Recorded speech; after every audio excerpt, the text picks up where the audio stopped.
മുല്ലപ്പെരിയാർ അണക്കെട്ടിൽ തമിഴ്നാട് ജലവിഭവ വകുപ്പ് ചീഫ് എഞ്ചിനീയറും സംഘവും മിന്നൽ പരിശോധന നടത്തി. മധുരയിൽ നിന്നുള്ള ചീഫ് എഞ്ചിനീയർ ഡോക്ടർ എസ് ശിവകുമാറും സംഘവുമാണ് മുന്നറിയിപ്പില്ലാതെ അണക്കെട്ടിലെത്തിയത്. സന്ദർശന വിവരം കേരളത്തെയും അറിയിച്ചിരുന്നില്ല. പ്രധാന അണക്കെട്ട്, ബേബി ഡാം, സ്പിൽവേ ഷട്ടറുകൾ, ഗ്യാലറി, വള്ളക്കട റോഡ് എന്നിവ സംഘം പരിശോധിച്ചു. തമിഴ്നാട്ടിൽ ഭരണമാറ്റമുണ്ടായ ശേഷം ആദ്യമായാണ് ചീഫ് എഞ്ചിനീയർ സംഘവും അണക്കെട്ട് സന്ദർശിക്കുന്നത്. സ്പിൽവേയിലെ ഷട്ടറുകൾ ഉയർത്താഴ്ത്തി കാര്യക്ഷമത പരിശോധിച്ചു.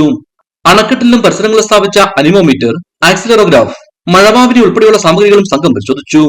മുല്ലപ്പെരിയാറിൽ നിലവിൽ 112.45 അടി ജലമാണുള്ളത്. അണക്കെട്ടിൽ നിന്ന് തമിഴ്നാട്ടിലേക്ക് സെക്കൻഡിൽ 268 കനടി വെള്ളം കൊണ്ടുപോകുന്നു. അണക്കെട്ടിലേക്ക് സെക്കൻഡിൽ 175 കനടി വെള്ളമാണ് ഒഴുകിയെത്തുന്നത്. മുല്ലപ്പെരിയാറിലെ ജലം സംഭരിക്കുന്ന തേനി ജില്ലയിലെ വൈഗ അണക്കെട്ടിൽ 33.89 അടി വെള്ളമാണുള്ളത്. 71 അടിയാണ് വൈഗയുടെ സംഭരണ ശേഷി. ഇടുക്കി വിഷൻ, കുമളി.